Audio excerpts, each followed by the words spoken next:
Yeah, we have a culture. My student Anthony McDougall is an amazing student. He actually was brave enough to jump on a project that's very risky.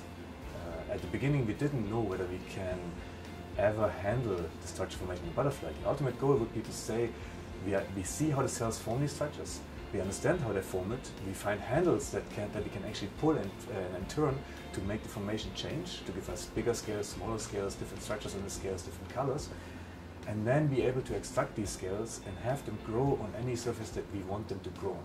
Anything we can imagine. Imagine I come up with a can that I can buy in a Home Depot or in a sort of construction market, and I can open it and take out cells from this can and spray them on the wall, and then spray another trigger on it, and the cells form whatever colored surface I want to have, whatever pattern I want to have. If I'm getting fed up with this, I brush them off and I spray the next thing on. And it's all sustainable. It's formed from cuticle materials that are completely biological.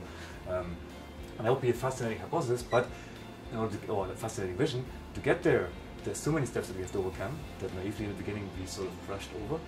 And Anthony was brave enough to go there. And now we have been growing from since our first initial sort of vision, and said, okay, the first step we have to do is we image what happens. People have done this in the past with snapshots. They have done really cool experiments and taken out different stages of development, fixed the structures, then imaged them with electron microscope, with optical techniques, confocal microscopy. But there is no complete sequence. We don't yet know what happens from the start of the cell forming the scale to the end when the cell retracts. And we want to see the complete sequence. If we know time points, if we know what happens at which point, we can start to isolate different components. We think actin, the cuticle, and the membrane of the cells play a role.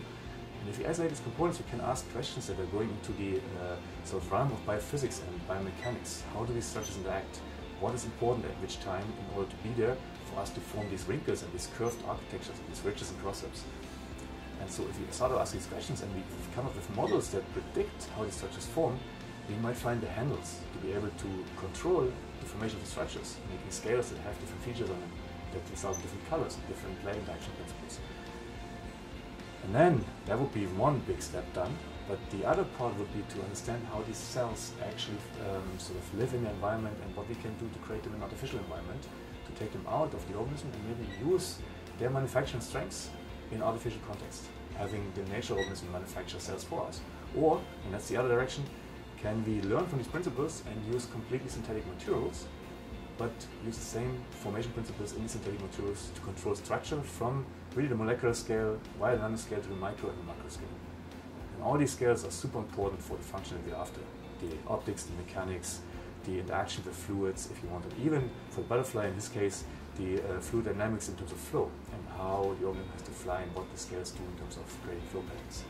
Part of the research that's so exciting is that while we're in the mechanical engineering department, we need a set of skills that goes beyond mechanical engineering. So I have a student that comes from physics, I have mechanical engineering students, I have students that have a background in mechanical engineering, but also bioengineering. And so there's these different fields that come together and we create synergies between these fields. It's challenging projects, but the fact that we can draw from different fields makes it stronger, makes it more interesting and fascinating.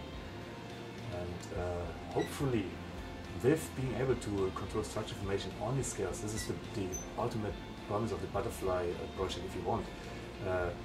We can extend to many different fields where structure control is important, and where you want to have a specific optical appearance, or you want to have a specific mechanical attribute, and you want to combine this with, for example, the components in these materials, or the flow across these materials. And these are very sort of generic problems that we try to understand fundamentally, but are also really important in applications.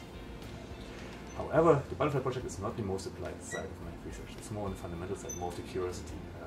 There's other more applied components that might be interesting for companies, as we are at the stage now where we are looking at translation.